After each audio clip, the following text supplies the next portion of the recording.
On Friday, it was brought to my attention that the Mkhwanazi Commission will not be able to start as envisaged for the 1st of September for their hearings.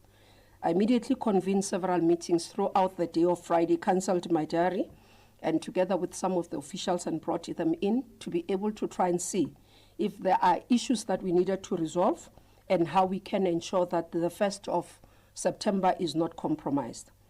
It was evident towards the end of the day that we will not be able to practically do that because intervention would have meant that we violate PFMA and SEM processes that are in place. And therefore, we had to concede that we'll have to allow the administration to be able to do their work.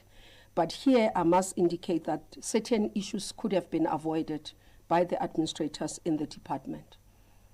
And from the discussion with the Commission, it was indicated that for them to be able to share the work that they've been doing in terms of documents, they need a secure platform. For them to be able to submit a report which commissioners will have to go through and be able to prepare for so that they notify the first witness to testify in time.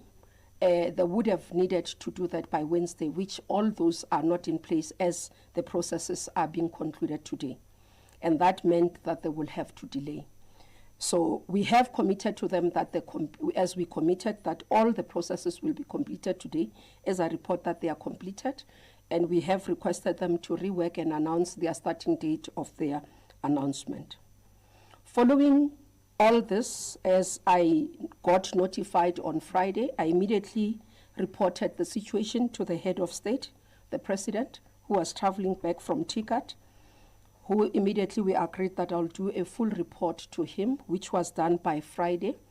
On Friday, as I did the report, I had immediately put the DDG responsible for ICT, Mr. Jabu Tlachwayo, on immediate suspension, pending a full investigation and a disciplinary process. This is because of the failures and lapses on the system and also not being able to do due diligence and ensuring that the commission starts on time. With the report submitted, the president then communicated the request for them, in the process, the president then delegated to the Minister of Justice and Constitutional Development powers to institute disciplinary proceedings against the Director General of the Department of Justice and Constitutional Development, Advocate Doc Mashabane, and this decision has been communicated to him this afternoon. We must, however, state that despite these challenges, the Mkhwanazi Commission has commenced with a preliminary work that includes interaction with their witnesses. We remain committed to ensuring that Commission begins its work without further delays and to strengthening the operational efficiencies of the department to prevent similar setbacks in the future. Thank you.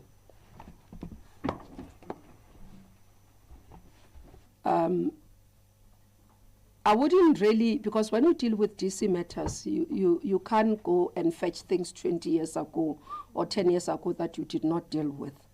So the issue is that the reports would have been, one, it's the issue that, another issue is that the contract of the DG is coming to an end in February next year. So there was communication to him that we intend not to extend the contract or to renew. With this now coming through, because I had communicated that with the president, and that was communicated to him prior, so he was aware that his contract will not be extended.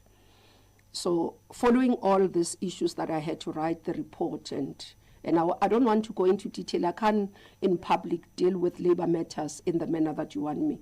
I can't say these are the charges that you're going to face and all those things. And whatever that the conversation, as I said, we started the conversation this afternoon with him. So I had to notify him that I've received a letter from the president that delegates me powers to take disciplinary action following my report. And we'll take it from there. So I still have to write him a formal letter today and send it to him, which he has to respond to, and we'll take the process there. What I can assure you is that from our side, as I've done since the beginning, I've been playing an oversight role to monitor. That's why almost everything else has been done, whether it's the venue, and we've made sure that the venues, even because we looked at what public has said previously, to say you are using a lot of money, spending a lot of money in this thing, suggestion, even from political parties to say, Minister, go find venues that belongs to government, and that's what we have done, and keeping the costs. The issues of administration in terms of appointment, we have allowed the commission to appoint the people. So what they do, they source, and then we are able to appoint. This we are trying to avoid. Previously, you would have heard that the department would ordinarily second individuals to the commission. In cognizance of the sensitivity of this commission, especially Mkhwanazi Commission, we've ensured that we don't second individuals because we are also a subject of investigation. So that we have done to immune the commission from interference by ourselves. And that's why when we talk about even the issue of protection of whistleblowers, so that we're looking beyond what the state and those that normally provide to see what mechanisms can we be able to do, so that you don't say a witness in the commission then ends up in the hands of the same people that they are testifying against. So we're doing that as well. We're finalizing that. We're working together. We're making suggestions to the commission. So as I say, there's others which are at my level that I have conversations with the commission, and there will be almost like administrative work that is at the level of the officials. Both the DDG responsible for court administration, infrastructure, and DDG for infrastructure and also corporate services are interacting with the commissions regularly. And that's what I can say. And they've been providing reports, and where there are blockages, they've been able to report so that I can have a meeting with the commission so that we can clear the issues. So I can assure you that from the department point of view, there wouldn't be interference.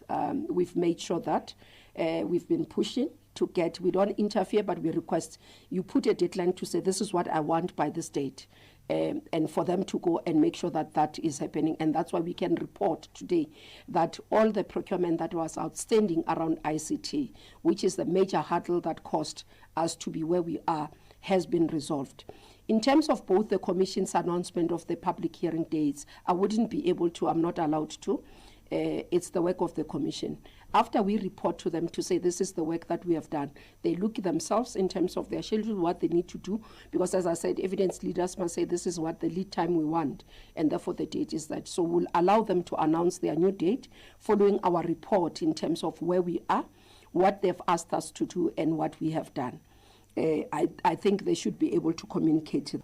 I am disappointed, like many South Africans.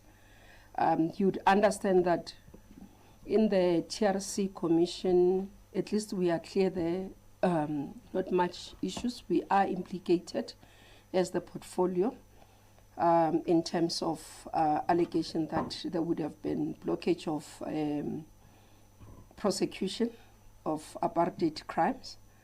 Again, on the Mkhwanazi Commission, because it's a JCPS, which we are members of. If you remember, General Mkhwanazi made reference even to prosecutors. Now, part of what we're looking for, including myself as a minister, is to look at rebuilding the brand of NPA, for example, rebuilding the brand, and also building confidence in JCPS. I'm co-chairperson of the JCPS cluster. And if this is not done and concluded in time, continues to have a cloud over our heads as JCPS, and therefore impede on our work, but also it can act as a demoralization for men and women who are committed within the JCPS cluster to work effectively. So it is a disappointment that we couldn't, that's why I say I literally cancelled everything on Friday.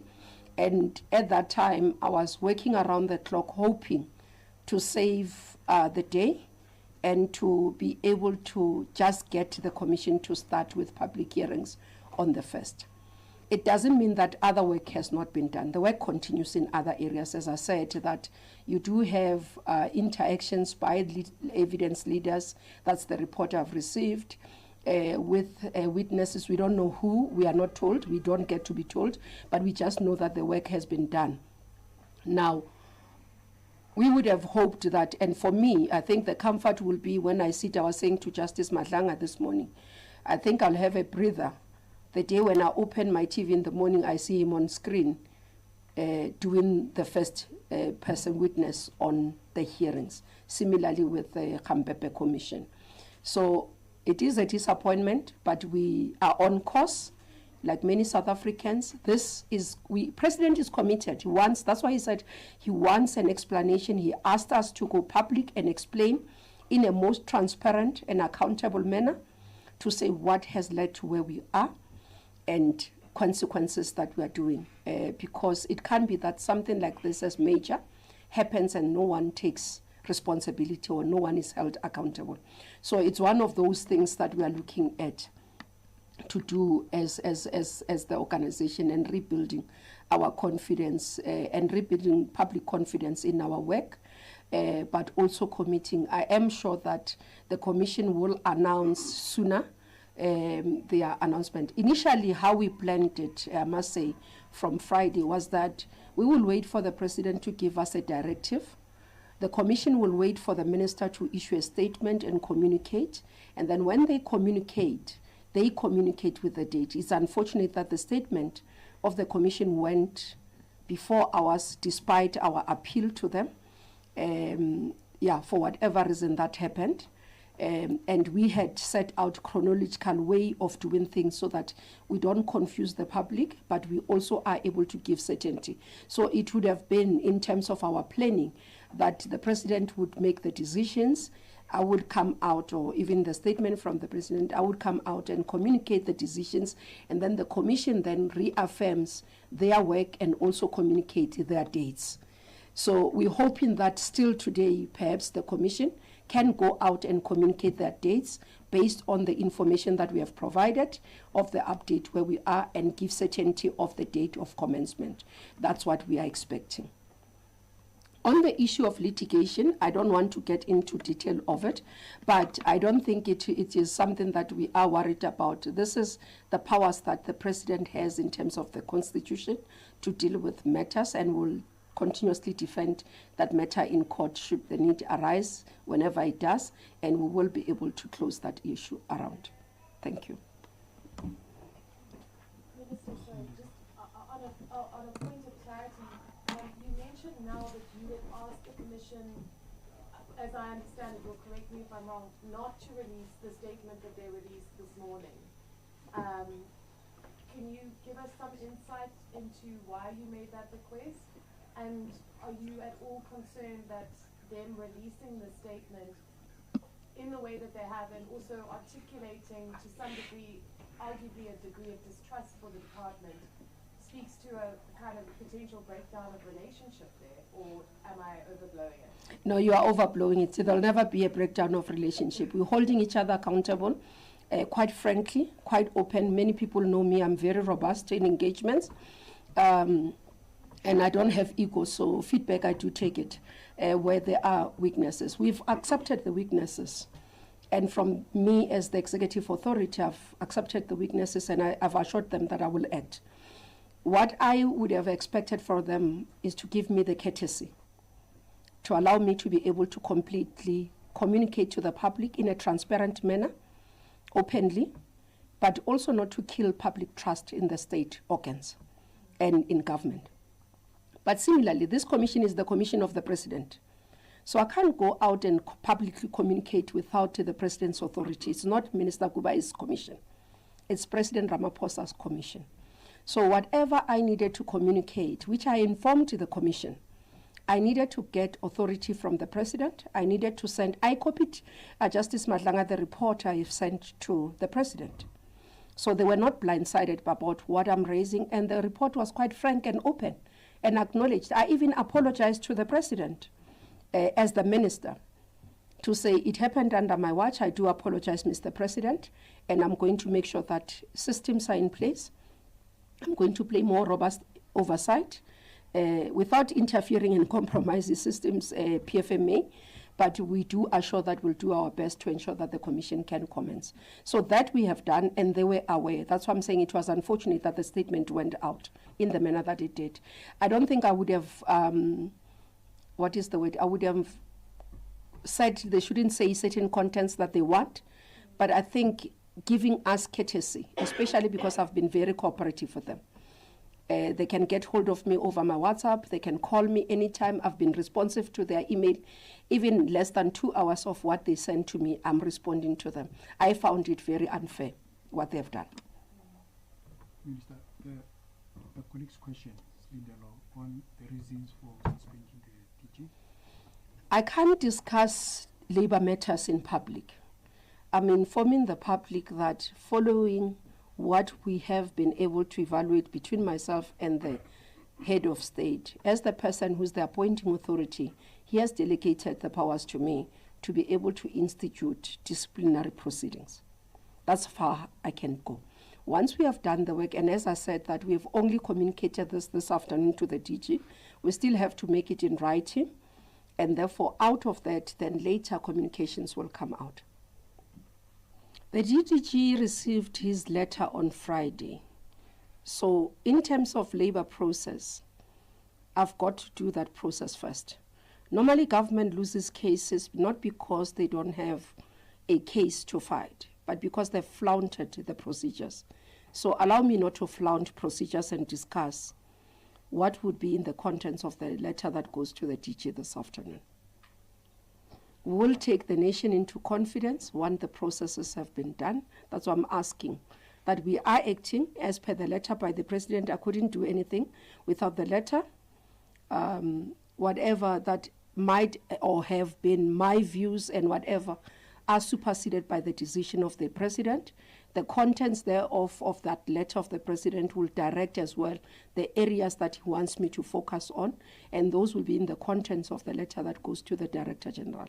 As I say, I cannot discuss that in detail.